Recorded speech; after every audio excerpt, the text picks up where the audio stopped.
আসসালামু আলাইকুম এভরিওয়ান, আশা করি অনেক ভালো আছেন। আমি আবারও হাজির হলাম এলিম 8.4 আর 15 ভার্সন থেকে আর 18 ভার্সন পর্যন্ত ব্যবহার করার জন্য নতুন কিছু এক্সেন ফাইল নিয়ে। এক্সেন ফাইলগুলো দিয়ে কিন্তু আপনি হিউম্যান ফটোগ্রাফি করতে পারবেন। অলরেডি কিন্তু আপনার ফটোগুলো দেখতেই পারতেছেন কতটা প্রিমিয়াম কোয়ালিটির ফটোগুলো কিন্তু আসতেছে। অ্যান্ড এক্সেন ফাইলগুলো কিন্তু আপনি ব্যাক ক্যামেরা এবং ফ্রন্ট ক্যামেরার সাহায্যে কিন্তু হিউম্যান ফটোগ্রাফি করতে পারবেন। একেবারে ডিএসএলআর কোয়ালিটির কিন্তু ফটোগুলো আসবে। এছাড়াও আপনি day side, night side, macro ফটোগ্রাফির জন্য কিন্তু এক্সেন ফাইলগুলো চাইলে ব্যবহার করতে পারেন। এই এক্সেন ফাইলগুলো কিভাবে সেট আপ করে ব্যবহার করবেন সবকিছু বিস্তারিত দেখিয়ে দেবো। আমাদের এক্সেন ফাইলগুলো যারা ডাউনলোড করে ব্যবহার করতে পারে না, তারা এই ভিডিও ডেসক্রিপশনে একটা লিঙ্ক দেওয়া থাকবে, ভিডিওর লিঙ্ক, ওই ভিডিওতে আপনারা দেখে নেবেন। ওই ভিডিওতে কিভাবে ডাউনলোড করবেন সবকিছু বিস্তারিত দেখিয়ে দেওয়া হয়েছে। কিন্তু আপনার কালার ভার্সন, যারা এই ধরনের কালার ভার্সন অ্যাপ্লিকেশনগুলো ব্যবহার করতে চান, ভিডিও ডেসক্রিপশনে আমাদের টেলিগ্রাম চ্যানেল দেওয়া থাকবে, ওইখান থেকে আপনারা এই অ্যাপ্লিকেশনগুলো ডাউনলোড করে নিতে পারবেন। সব ধরনের কালার ভার্সন অ্যাপ্লিকেশনের লিঙ্কগুলো কিন্তু ভিডিও ডেসক্রিপশনে দেওয়া থাকবে। দেখতে পারতেছেন এখানে যে এক্সেন ফাইলগুলো দিতেছি, এই এক্সেন ফাইল দিয়ে কিন্তু আপনি day side, night side, human ফটোগ্রাফির জন্য কিন্তু ব্যবহার করতে পারবেন। চাইলে কিন্তু আপনার ম্যাক্রো ফটোগ্রাফির জন্য কিন্তু এক্সেন ফাইলগুলো ব্যবহার করতে পারেন। খুবই প্রিমিয়াম কোয়ালিটির কিন্তু ফটোগুলো আসবে। অলরেডি কিন্তু আপনার কালারগুলো দেখছেনই, লাইট রুমের প্রিসেটের মতো কালারগুলো কিন্তু আসতেছে। চ্যানেলে যদি নতুন হয়ে থাকেন অবশ্যই চ্যানেলটি সাবস্ক্রাইব করে দেবেন আর পাশে থাকা বেল আইকনটা প্রেস করে রাখবেন।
ফাইলের কালার সেটিং এর কথা বলে দিচ্ছি। অনেকের আছে আপনারা কালারগুলো পরিবর্তন করতে চান, সেক্ষেত্রে আপনারা যে এক্সেন ফাইলটা আপনারা কালার পরিবর্তন করতে চান সেই এক্সেন ফাইলটা আপনারা ফার্স্টে ইনপুট করে নেবেন।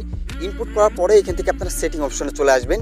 সেটিংয়ে আসার পরে এখান থেকে ফটো প্রসেসিং এই অপশনটাতে ক্লিক করবেন। তারপরে এখান থেকে আপনারা মেন ক্যামেরা, ফ্রন্ট ক্যামেরা এই দুইটা আপনারা এখান থেকে চেঞ্জ করবেন। যদি ব্যাক ক্যামেরাটা চেঞ্জ করতে চান সেক্ষেত্রে আপনারা মেন ক্যামেরাতে চলে আসবেন। আমি আপনাদের একটা সেটিং দেখিয়ে দিচ্ছি, একটা সেটিং দেখে আপনারা ফ্রন্ট ক্যামেরাটা চেক করে নেবেন। আচ্ছা, এখান থেকে আসার পর আপনারা মেন সেটিংয়ে আসবেন। মেন সেটিংয়ে আসার পরে এখানে উপরে দেখতে পাচ্ছেন শার্পনেস, এখানে ক্রোমা দেওয়া আছে। এই অপশনগুলো কিন্তু আপনি কনফিগ বানানোর সময় কিন্তু সেট আপ করে রাখছি, তো আপনারা আপনাদের মতো কিন্তু পরিবর্তন করে নিতে পারেন। যদি আপনারা বুঝতে না পারেন সেক্ষেত্রে কিন্তু এই অপশনটা আপনাদের ঘাটাঘাটি করার দরকার নাই। তো আমি আপনাদের কালারগুলো এখান থেকে দেখিয়ে দিচ্ছি কীভাবে কালারগুলো পরিবর্তন করবেন। এর জন্য আপনারা চলে আসবেন, এই যে কালার অপশনটা আছে এই কালার অপশনটা ক্লিক করবেন। এখানে কিন্তু আপনি অনেক ধরনের কিন্তু কালারগুলো পেয়ে যাবেন। এখান থেকে আপনারা স্ক্রল করে নিচে চলে আসবেন। এখান থেকে সিএফ সেটিং যে অপশনটা দেখতে পাচ্ছেন, এখানে দেখেন green option, red option, blue, yellow, green, red, orange এই অপশনগুলো কিন্তু এখানে দেখতে পাচ্ছেন। এইখান থেকে আপনারা কম বেশ করে দেখবেন যে আপনার কাছে কোনটা ভালো লাগে। যেটা আপনার কাছে ভালো লাগবে সেটা কিন্তু এখান থেকে বাড়িয়ে কমিয়ে আপনি কিন্তু আপনার মন মতো কালারগুলো সেটিং করতে পারবেন। উপরের দিকে কিন্তু আপনার কালারগুলো কিন্তু কমবে আর নিচের দিকে গেলে কিন্তু আপনি কালারগুলো কিন্তু বাড়বে। এইভাবেই আপনারা মূলত এখান থেকে ব্লু সেটিং, তারপরে গ্রিন সেটিং এই সেটিংগুলো কিন্তু আপনারা এখান থেকে করে নেবেন, তাহলে আপনার কালার সেটিংগুলো কিন্তু বেড়ে যাবে। আর যদি আপনার ফেসের স্পুটটা যদি একটু বেশি চান অথবা আপনার নয়েজটা বেশি হয়ে যায় সেক্ষেত্রে আপনারা নয়েজ রিডাকশন এই অপশনটা চলে আসবেন। এখানে দেখেন স্মুথ নামে একটা অপশন আছে, এই স্মুথে কিন্তু আপনার ডিফল্টে দিয়ে রাখছি। ডিফল্টে আপনার স্মুথটা ভালো কাজ করে। যদি আপনার অতিরিক্ত লাগে সেক্ষেত্রে আপনারা এখান থেকে 3 পয়েন্ট দেখতে পারতেছেন, 3.50 তো করতে পারেন, 4.00 তো রাখতে পারেন। আপনার যেটা ইচ্ছা সেটা থেকে কিন্তু এখান থেকে সেট আপ করে আপনি ফাইলটা সেভ করে নিতে পারেন। এই সেটিংগুলো হয়ে গেলে এখান থেকে আপনারা ব্যাক চলে আসবেন। এছাড়াও কিন্তু আপনারা এখান থেকে নয়েজ রিডাকশন যে অপশনটা দেখতে পারতেছেন, এখানে আছে আপনার ফটো তোলার পর কিন্তু ফটোতে দেখবেন যে একটা ফাটা ফাটা ভাব আসে, ওইটা কিন্তু আপনার নয়েজের জন্য। তো এখান থেকে আপনারা স্মুথ যে নয়েজটা আছে এটা বাড়িয়ে দেবেন। তারপরে এখান থেকে টেম্পোরাল যেটা আছে এটাও আপনারা এখান থেকে বাড়িয়ে দেবেন, বলে দেখবেন যে নয়েজগুলো কিন্তু আপনার রিমুভ হয়ে গেছে। আচ্ছা, এই সেটিংগুলো আপনি মন মতো করছেন, এইটা কিভাবে সেট আপ করবেন এটা সেভ করে নেওয়ার জন্য এখান থেকে কনফিগে চলে আসবেন। তারপরে এখান থেকে সেভ সেটিং, এখান থেকে আপনি আপনার নামটা লিখে দিতে পারেন অথবা আপনি আপনার মতো একটা নামে আপনার এক্সএম ফাইলটা তৈরি করে নিতে পারেন। তারপরে এখান থেকে যখনই আপনারা ইয়েস ক্লিক করবেন এই এক্সএমএল ফাইলটা কিন্তু আপনার এখানে সেভ হয়ে যাবে। আচ্ছা, ক্যামেরাতে আসার পর এখানে দেখতে পারতেছেন সাইফ এক্সএমএল কিন্তু একটা সেভ হয়ে আছে এক্সএমএল ফাইল। এক্সএমএল ফাইলটাই কিন্তু আপনারা মাত্র সেটিং করে সেভ করলাম আপনাদের সামনেই।